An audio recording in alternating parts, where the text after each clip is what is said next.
안녕하십니까. 아침부터 사이넥스 부스를 많은 분들이 찾아주셔서 진심으로 감사드립니다.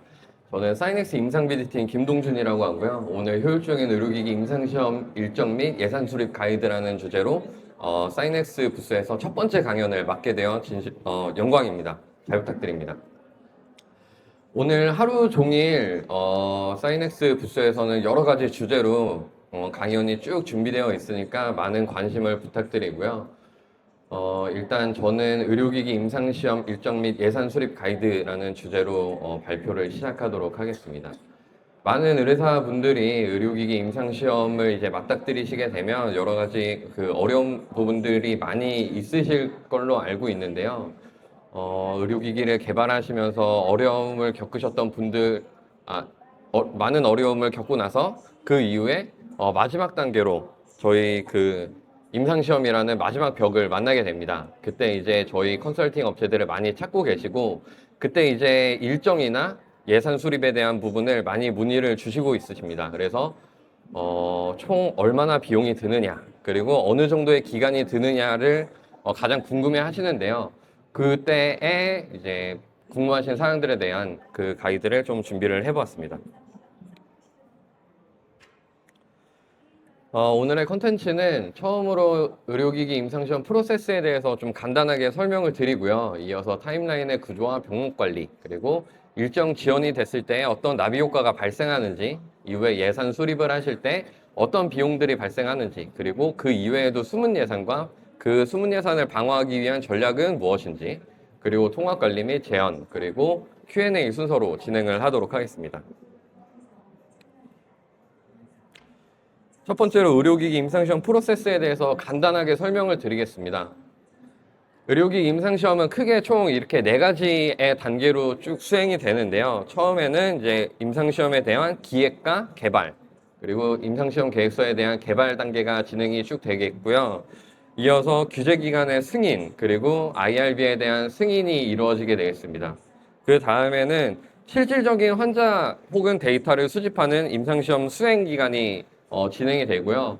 마지막 데이터가 수집이 끝나고 나면 데이터 매니지먼트, 그리고 통계 분석, CSR 작성까지 임상시험 프로세스가 쭉 진행이 되겠습니다. 처음에 계획서 개발 단계에서는 바로 이제 계획서 개발이 진행이 된다라기보다는 의뢰사 쪽에서 그 의료기기를 개발을 하시면서 뭐 전임상 시험이라던가 분석적 성능 시험을 통해서 수집된 데이터들을 잘 구축해 놓으신 기술 문서에 대한 작성이 먼저 이루어지고요. 그 부분에 대한 검토와 함께 기술 문서에 작성된 문서들을 기반으로 계획서 개발이 진행이 됩니다. 그때는 이제 임상 가설 설정이 되고요. 임상 가설 설정을 할 때는 여러 가지 선행 연구들을 기반으로 해서 작성이 되겠고, 그 기간이 끝나면서 ICF와 CRF, 그 동의서와 증례기록서 개발이 함께 진행이 됩니다. 사실 이 단계에서는 의뢰사 쪽에서는 선행 연구들만 기반으로 해서 그 일정에 맞게 임상시험을 준비하시는 경우들이 많이 있는데요. 우리가 개발한 기기에 적절한 임상시험 설계가 또 뒷받침되어야 되고, 또 연구자와의 커뮤니케이션도 상당히 중요한 부분이기 때문에 이 계획서 개발 단계에서는 우리 임상시험이 어떻게 쭉 진행될 수 있느냐, 이런 것들이 설정되는 중요한 단계라고 이해를 해주시면 될 것 같습니다. 그 다음에는 이제 가장 어려워하시는 식약처와의 승인 단계가 쭉 진행이 되는데요. 식약처와의 그 임상시험 허가를 위한 허가를 준비하시기 전에 식약처와의 사전 상담을 통해서 식약처에서는 어떤 의견이 주로 있는지, 그리고 이런 부분들을 잘 확인을 하고 넘어가시는 거를 좀 추천을 드리고요. 사실 사전 상담을 하시게 되면 그만큼 일정이 또 추가가 되게 되는데, 저희가 실질적으로 임상시험 계획 승인 단계를 들어갔을 때 나오는 보완 단계, 이런 부분들을 좀 예방을 하기 위해서는 사전 상담이나 사전 검토들이 좀 필수적으로 진행되기를 추천을 드리고 있습니다. 그리고 또 병행적으로 IRB, 각 실시기간의 IRB 심의들도 같이 진행이 되겠는데요. 저희 IRB 같은 경우에는 IDE 승인 절차와 좀 평행하게 진행을 하고 있습니다. 그래서 IRB 심의 자체가 결국에는 계획서와 그 기본 문서들을 검토를 하고 실시 기간에서 환자들을 모집하고 데이터를 수집하는 데 있어서 윤리적인 측면에서의 문제는 없는지를 중점적으로 검토를 하기 때문에 이런 부분들에 대한 심의를 먼저 진행을 하고 결과적으로는 임상시험 계획 승인, 식약처의 IDE 승인이 전제 조건이 되기 때문에 같이 평행하게 진행을 한다면 일정을 조금 세이브할 수 있을 것 같습니다. 이후에 식약처와 IRB의 승인이 완료가 되게 되면 실시기관에서 게시 모임을 진행을 하고 실질적인 시험 대상자 모집, 등록 시점이 다가오게 됩니다. 그래서 대상자 모집을 쭉 진행을 하면서 모니터링이 진행이 되게 되면 마지막 시험 대상자까지 등록이 되고 이후 DM, 스탯, CSR을 작성하는 단계까지 진행이 되면 저희 마지막 목표하셨던 결과 보고서까지 도출이 되게 됩니다. 그래서 이 크게 네 가지 단계를 진행하실 때는 이 다음 단계로 넘어갈 때에 연골고리 사이에서 발생하는 이슈들을 좀 예방할 수 있는 그런 컨설팅이 좀 필요하다고 생각이 됩니다. 이어서 타임라인의 구조와 병목 관리에 대해서 좀 간단하게 말씀을 드리도록 하겠습니다. 일단 말씀드렸던 레귤레이토리 타임라인, 클리니컬 타임라인, 데이터 타임라인 이렇게 좀 세 가지로 좀 나눠서 볼 수가 있을 것 같은데요. 처음에 이제 식약처 IRB 심의를 받을 때는 식약처의 보안 기간 그리고 IRB에서 나오는 보안이나 시정 승인에 대한 그 기간을 현실적인 산정이 필수적으로 필요하게 됩니다. 사실 저희가 10개 정도의 과제를 식약처에 심의를 넣게 되면 그 중에 8개에서 9개 정도 과제는 보안이 좀 발생하기 때문에 우리 과제 또한 앞에서 잘 준비하고 했겠지만 그럼에도 불구하고 보안이 발생할 수 있다는 거는 그 변수가 아니라 상수로 좀 생각을 해 두셔야 되고요. 그렇기 때문에 보안 기간을 포함한 일정을 수립하시는 게 매우 중요합니다. 그리고 보안 단계에서는 여러 가지 보안이 발생할 수 있겠지만 기술 문서에 대한 보안 그리고 그 임상시험 계획서에 대한 보안이 가장 많고 그 기술 문서에 대한 보안에 따라서 기술 문서를 이제 완결성 있게 추가적으로 작성을 하시는 부분 혹은 이제 계획서를 수정하는 기간들이 포함이 되기 때문에 이런 기간들도 어느 정도 산정을 해주시는 것이 임상시험을 잘 수행하시는 데 큰 도움이 될 것 같고요. 이후에 그 규제 기간의 승인이 다 끝난 다음에는 임상시험 실시 기간에서 게시를 하게 되고 바로 첫 시험 대상자가 등록될 거라는 기대감이 있으시겠지만 실질적으로 첫 시험 대상자가 등록하기까지 해도 여러 가지 어려움들이 발생을 하게 됩니다. 여러 가지 뭐 예를 들어서 좀 말씀드릴 수 있겠지만 실시 기간에 게시 모임을 하게 되면 연구자분들이 그 전까지는 별 말씀을 없으셨다가 갑자기 계획서에 대한 변경이라던가 혹은 우리 기관에서는 여러 가지 홍보 수단이 필요하다던가 이런 기관들이 발생을 하기 때문에 첫 시험 대상자 등록될 때까지는 긴장의 끈을 놓지 말고 연구자와 잘 협의를 하셔서 대상자 등록이 원활하게 진행될 수 있도록 여러 가지 요구 조건들을 확인하는 것이 중요하고요. 또 이제 마지막 시험 대상자 등록이라 하면 저희가 목표 레수를 예를 들어서 100명으로 봤을 때 한 90명, 95명이 등록됐다고 하더라도 연구 기간에 대한 완성도, 즉 시험 대상자에 대한 등록 완성도가 90%, 95%가 됐다라고 보기는 어렵습니다. 그 이유는 임상시험 대상자 2명, 1명을 놓고서 2달, 3달이 더 연장이 되는 경우들이 비일비재합니다. 일반적으로 대상자 수가 많은 임상시험일수록 경쟁 등록을 하는 경우들이 많은데 마지막 실시 기관에서 한두 명을 두고서 우리 기관에서는 등록이 끝났다라고 생각하는 경우들이 많이 있기 때문에 이런 컨설팅 기관이랑의 협의를 통해서 시험 대상자 등록이 원활했었던 한두 개 기관을 두고서 마지막 그 시험 대상자까지 등록될 수 있도록 전략을 잘 수립하고 진행하시는 게 중요하다고 생각이 됩니다. 그리고 마지막으로는 데이터 클리닝 단계가 있는데 앞서서 이제 레귤레이터리 타임라인, 클리니컬 타임라인에서 기간 연장이 발생하는 경우들이 많이 있습니다. 그리고 이 기간 연장이 되고 나면 마지막에 데이터 클리닝 단계에서 일정을 많이 좁혀보려고 하시는 경우들이 많이 있습니다. 하지만 세 개 단계가 동일하게 중요하기 때문에 데이터 클리닝 단계에서도 여유 있는 일정을 두시고서 우리가 수집된 데이터들이 어떤 문제가 있는지 그리고 우리가 그 임상시험 수행 기간 동안 발생했었던 프로토콜 데비션을 기반으로 분석금 판정해서 중요한 결정을 내릴 수 있는 이런 중요한 시기이기 때문에 이런 부분들에 대한 면밀한 검토가 필요하고요. 마지막으로 이제 임상시험의 결과 보고서 작성에도 충분한 시간을 두셔서 퀄리티 있는 결과 보고서를 완성하시고 허가 단계에 진입하실 수 있도록 이렇게 각 타임라인에 맞게 리스크를 좀 줄이고 세부적인 일정을 잘 수립하시는 것이 중요합니다. 그래서 말씀드린 것처럼 그 임상시험 계획서 개발 같은 경우는 컨설팅 업체에서 그 주도적으로 작성을 하고 있고 연구자와의 협의를 통해서 그리고 규제기관인 식약처와의 협의를 통해서 완성도 있는 계획서 개발을 하고 있는데요. 결국에는 또 그 식약처의 심의를 받는 도중에 발생하는 여러 가지 변수 중에서는 또 기술 문서의 완결성 부분도 빼놓을 수가 없습니다. 그래서 전임상 자료라던가 그 분석적 성능시험 자료에 대한 완결성이 결국에는 규제기관의 승인 속도를 결정하기 때문에 이 부분에 대한 준비를 철저히 해주시는 것이 좀 중요할 것으로 생각이 되고요. 또 한 가지는 그 식약처의 의견에 따라서만 계획서를 쭉 그 작성을 하게 되면 결국에는 실질적으로 임상에 돌입을 했을 때 의료진의 그 스탠다드 그 테라피에 대한 부분으로 대상자 등록이 좀 어려워지는 경우들도 있습니다. 그래서 연구진들의 의견도 쭉 반영을 해서 식약처와 협의를 하고 좀 중간 지점의 계획서 개발이 잘 될 수 있도록 이런 부분들을 좀 신경 써주시는 것이 중요할 것으로 생각이 됩니다.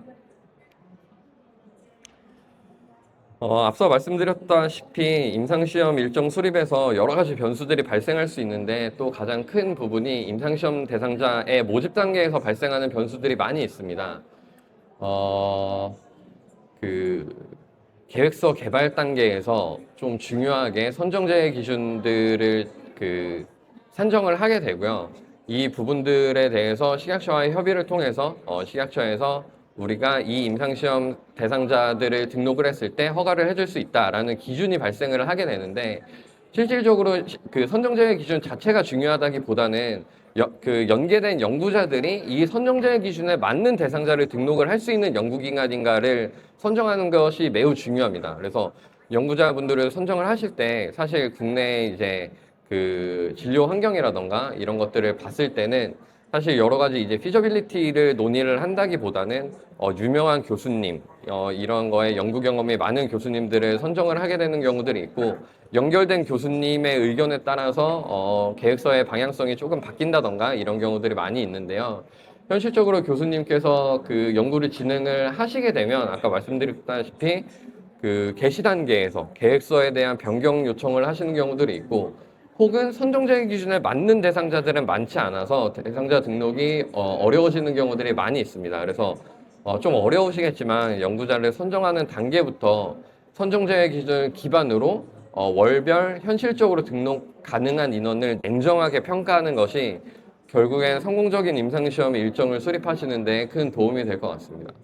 그리고 이제 중간에 경쟁 임상이나 특수성에 대한 내용들이 좀 있는데요. 이 내용은 어떤 내용이냐면 저희가 그 교수님을 잘 만나서 이제 임상 시험을 진행을 하더라도 교수님이 이제 다른 연구에 동일한 인디케이션으로 연구를 또 하고 계시는 경우들이 있습니다. 이럴 때는 또 그 연구의 이제 우선성을 고려를 하셔서 대상자 등록이 안 된다던가 이런 경우들이 있기 때문에 경쟁 연구를 중복해서 진행하고 있는지 이런 부분들도 잘 파악을 해보셔야 될 것 같고요.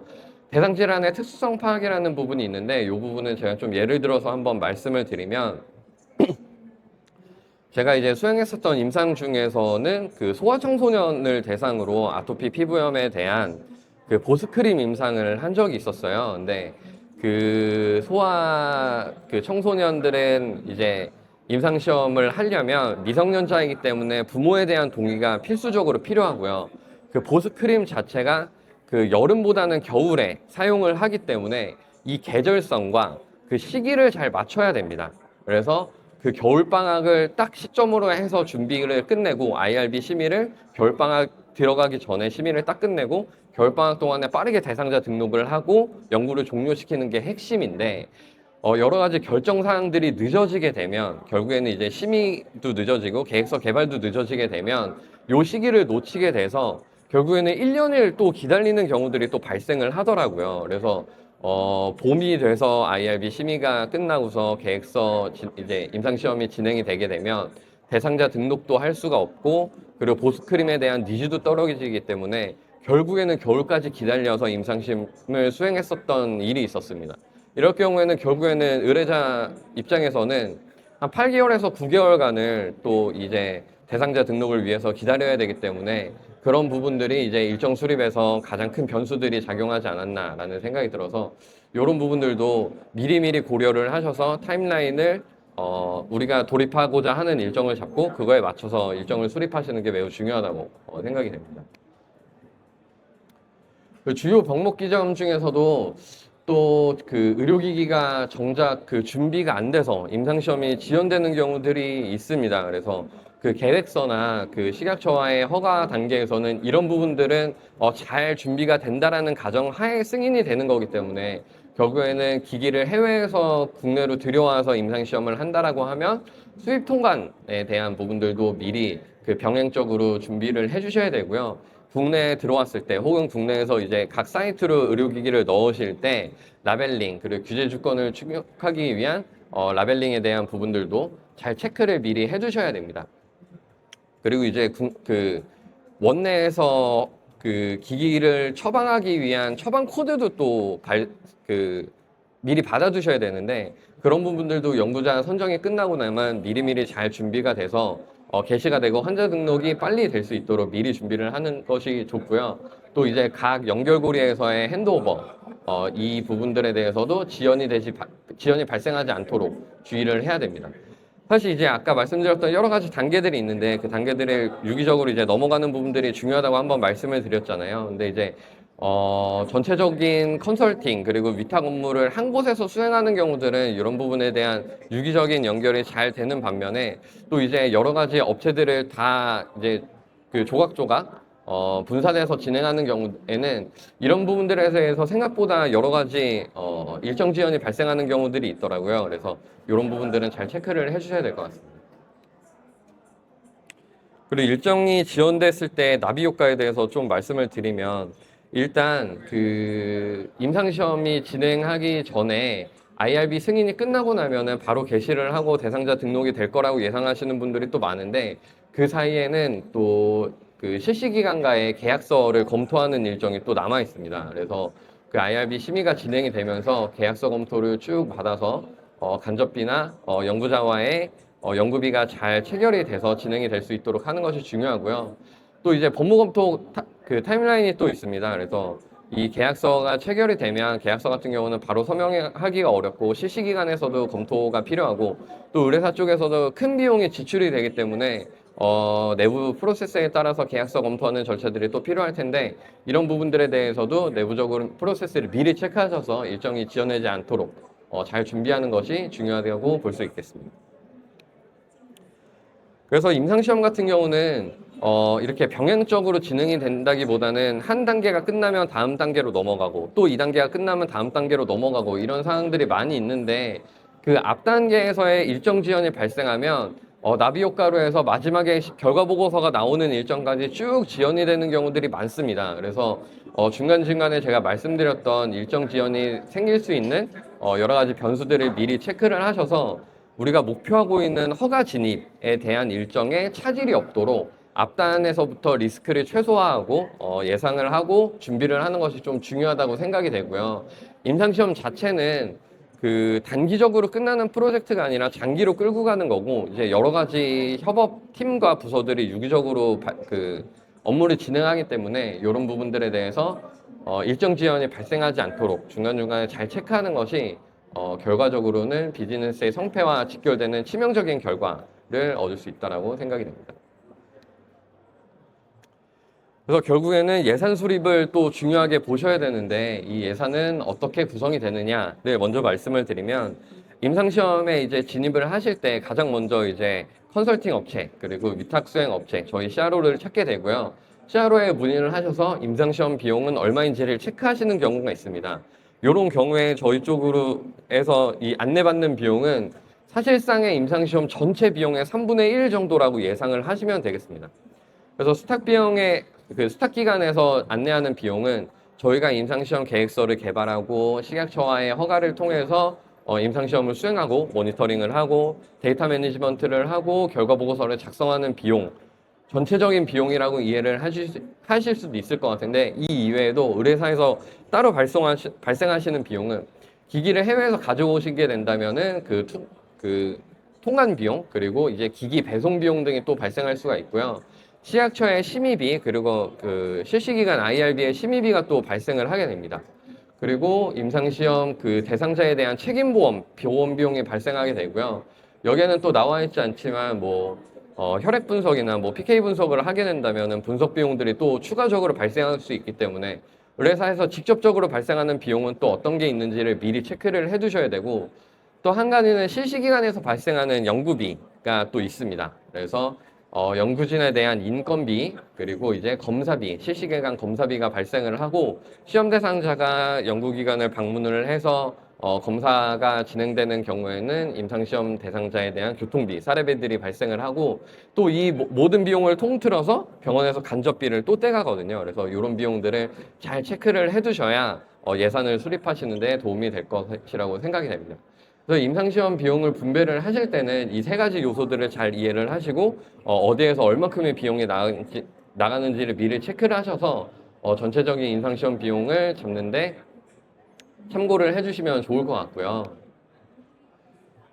그래서 기관 연구비 같은 경우에는 말씀드렸다시피 인건비, 검사비, 그리고 대상자 교통비, 그리고 병원 간접비 등이 발생을 하고, 의뢰사 쪽에서는 의료기기 제작, 배송비, 그리고 식약처, 실시기간 IRB의 심의비, 보험료 등이 필수적으로 좀 포함이 되어야 될 것 같습니다. 이어서 그 CRO 비용 같은 경우가 아까 3대 축 중에서도 가장 큰 비용을 차지할 것으로 예상이 되는데요. CRO 비용 같은 경우에는 그 프로젝트 매니지먼트 비용이 또 있고, 그리고 이제 실질적으로 CRA들이 사이트에 방문을 해서 모니터링을 하고 대상자들로부터 나온 데이터들이 적절하게 증례 기록서에 수집이 되어 있는지 수행하는 모니터링 비용들이 또 있을 수 있을 것 같고요. 또 데이터 매니지먼트, 그리고 통계 분석 비용들이 포함이 되고, 이후에는 계획서 개발, 그리고 CSR 개발하는 비용들이 포함이 될 것 같습니다. 사실 이 CRO에서 위탁 수행을 한다라고 하면 의뢰사에서 응당 수행하셨어야 되는 내용들을 위탁 수행 기관에서 위탁 수행하는 거기 때문에, 이런 큰 항목들 중에서 의뢰사에서 직접 수행할 수 있는 항목들이 있다면 내부적인 인력을 참고하셔서 미리 체크를 하시고 CRO와 업무 태스크를 잘 조정을 하셔서 CRO 비용을 낮추는 게 또 중요할 수 있을 것 같고요. 그리고 이제 그 임상시험 수행 단계에서도 여러 가지 단계들이 있는데, 이 단계들이 넘어갈 때마다 유기적으로 잘 진행될 수 있는지를 체크를 해보시는 것이 일정 잡는 데도 중요하고 예산을 잡는 데도 중요한 부분이 될 것 같습니다. 그래서 또 이렇게 아까 말씀드렸던 3대 축에서 발생하는 기본적인 비용 이외에도 숨은 예산들이 또 있는데, 이런 부분들은 뭐가 있냐면요. 제가 아까도 말씀드렸다시피 식약처에 대한 심의는 보완이 발생하는 것, 그리고 이제 그 기술 문서나 계획서에 대한 그 변경이 필요한 경우들을 변수보다는 상수로 두셔야 됩니다. 그래서 이런 부분들에 대한 추가적인 비용이 발생할 수 있다는 것에 대해서 미리 예산을 또 잡아두셔야 되고요. 그 계획서가 변경된다라고 하면 이어서 계획서만 변경되는 것이 아니라 수반되는 동의서라던가 증례 기록서들이 같이 변경될 수 있기 때문에, 그리고 요즘에는 이제 종이 CRF보다는 무조건 ECRF를 사용하는 경우들이 많이 있기 때문에 ECRF에 대한 구조 수정이라던가 시스템 재검증에 대한 비용들이 추가적으로 발생할 수 있다. 이런 부분들을 좀 참고를 해주시면 좋을 것 같습니다. 그리고 또 이어서 발생할 수 있는 행정적인 비용들이 있죠. 실시기간 IRB에서는 우리가 연구를 빨리 진행하기 위해서 먼저 초기 심의를 잡아두셨다라고 하면 그 변경 심의에 대한 니즈가 또 필요할 수도 있을 것 같고, 그때마다 이제 문서가 업데이트 될 때마다 행정적인 시간 그리고 비용이 발생할 수 있다는 것들을 잘 염두를 해주시고 진행을 하셔야 됩니다. 이외에도 놓치기 쉬운 숨은 비용들이 또 있는데요. 그 규제 기간에 대한 보안 대응 비용들을 제가 좀 말씀을 드렸었고, 또 혹여 다국가 임상에 대해서는 중간에 이제 문서에 대한 번역 비용들이 추가로 발생할 수 있고요. 또 이제 환율 적용에 대한 부분들이 또 있을 수 있습니다. 요즘처럼 이제 환율이 이제 오르고 내리는 폭이 큰 경우에는 이런 부분에 대한 그 비용도 초기에 산정하셨던 것보다 늘거나 줄거나 하는 경우들이 있기 때문에 이런 부분들도 잘 체크를 해주셔야 될 것 같고, 또 이어서 말씀을 드리면 임상시험 같은 경우는 장기 프로젝트이기 때문에 연 단위로 발생하는 그 인건비에 대한 인상분이라던가 이런 부분들도 연구 시작 단계에서 잘 체크하셔서 이런 부분들이 상승폭이 어느 정도 되는지 혹은 상승하지 않는지 이런 부분들을 잘 체크하고 넘어가신다면 이후에 예상하지 못했었던 비용이 발생하는 그 리스크를 미연에 방지하실 수 있을 것 같습니다. 그래서 이 숨은 예산에 대한 방어 전략으로는 어떤 부분이 있느냐라고 말씀드리면 예산을 넉넉하게 잡아라 라고 말씀을 드릴 수밖에 없을 것 같아요. 그래서 전체 임상시험의 예산을 다 잡고 나서 거기에서 10% 정도는 최소 여유 예산을 배정을 해두시는 거를 추천을 드리고요. 사실 이게 10%가 그냥 말씀을 드리는 게 아니라 저희가 여러 임상시험을 수행을 하면서 이제 경험적으로 말씀을 드리는 내용이기 때문에 이 10% 정도는 책정을 해두시면 결국에는 임상시험이 진행되면서 발생할 수 있는 여러 변수들에 대해서 대응을 빠르게 하실 수 있습니다. 이 10%를 잡아두셨다면 일정이 지연되는 것을 방지를 하실 수가 있고, 그리고 또 임상시험이 되돌아가서 앞부분부터 다시 수행해야 되는 여러 가지 부분들을 좀 미연에 방지하실 수 있고 즉각적인 대응이 가능하지 않나라는 부분들이 좀 있습니다. 그래서 좀 정리를 해보자면 그 말씀드렸던 여러 가지 부분들에 중에서도 피저빌리티를 검토를 하는 것이 가장 중요하다고 좀 판단이 됩니다. 그래서 이상적인 숫자로 말씀을 드리기보다는 좀 현실적인 수치를 도출을 하는 곳과 협업을 하셔야 되고 그렇게 말씀을 주시는 연구자분들과 진행을 하셔야 된다라고 좀 말씀을 드릴 수 있을 것 같습니다. 그래서 이상적인 계획, 그래서 우리는 다른 회사에서는 이만큼만에 끝냈다더라 이런 것만을 기준으로 보신다기보다는 실질적인 계획서를 가지고서 도출된 임상시험 대상자 모집 수치 기반으로 계획을 수립을 하시는 것이 중요할 것 같고요. 또 의뢰사 혼자서 이제 이상적인 일정만 딱 갖고서 이제 임상시험을 진행하시기보다는 컨설팅 업체 그리고 위탁 수행 업체인 CRO와 그리고 이제 연구자와 같이 협의를 하셔서 현실적인 간극을 좀 사전에 조율을 하시는 것이 현실적인 일정을 잡고 그 일정에 맞게 임상시험을 진행하는 데 큰 도움이 될 것 같습니다. 그리고 말씀드렸다시피 임상시험에서는 여러 가지 리스크가 발생할 수 있는데 이 리스크를 피해간다기보다는 리스크가 발생했을 때 어떤 커뮤니케이션 채널을 통해서 빨리 이 부분들을 수정하고 교정을 해서 즉각적인 플랜 B를 가동할 수 있는지 이런 부분들을 미리 잘 준비하고서 진행하시는 것이 좀 중요할 것 같고요. 또 이제 여러 번 말씀드렸다시피 경험이 많은 전문적인 파트너와 유기적인 팀을 구성을 하셔서 긴밀한 협력 체계를 미리 구축을 하신다면 성공적인 임상시험을 잘 수행할 수 있을 거라고 생각이 됩니다. 그래서 좀 마무리를 하자면 그 말씀드렸다시피 계획서 준비 단계 그리고 식약처의 허가 단계에서는 계획서 개발도 중요하지만 의뢰사 입장에서는 탄탄한 기술 문서를 준비하시고서 임상시험을 진입을 하시는 게 중요하고요. 또 현실적인 마일스톤을 잡고 타당성을 검토하셔서 일정을 수립을 하시는 것. 그리고 마지막으로 예산에서는 전체 예산에서 10%를 잡고 준비를 하신다면 여러 가지 문제들을 잘 헤쳐나갈 수 있을 것이라고 생각이 됩니다. 이제 마지막으로 좀 한 가지 좀 당부 말씀을 드리자면 의뢰사 입장에서는 결국에 임상시험을 준비하시면서 저희 위탁 그 수행 업체와의 첫 대면에서 참 세 가지를 많이 문의를 하세요. 비용이 얼마나 드는지 그리고 기간은 얼마나 드는지 이 부분도 참 중요하지만 경험이 얼마나 많은지도 참 중요합니다. 이 경험이라는 것은 이전에 발생했었던 비슷한 연구에서 어떤 일이 발생했는지 그리고 어떻게 했을 때 잘 진행이 됐었는지에 대한 인사이트를 가지고 있기 때문에 사실 수치로 표현되지 않는 부분이기는 합니다. 비용이 얼마, 일정이 얼마나 요거랑은 좀 다른 부분이기 때문에 경험을 잘 체크를 하셔서 우리의 임상시험에 대한 리스크를 잘 줄일 수 있는지를 체크를 해보시고 진행을 해보시면 좋으실 거라는 생각이 듭니다. 제가 준비한 발표는 여기까지이고요. 궁금하신 사항 있으시면 편하게 말씀 부탁드립니다. 네, 없으시다면 여기서 종료하도록 하겠습니다. 감사합니다.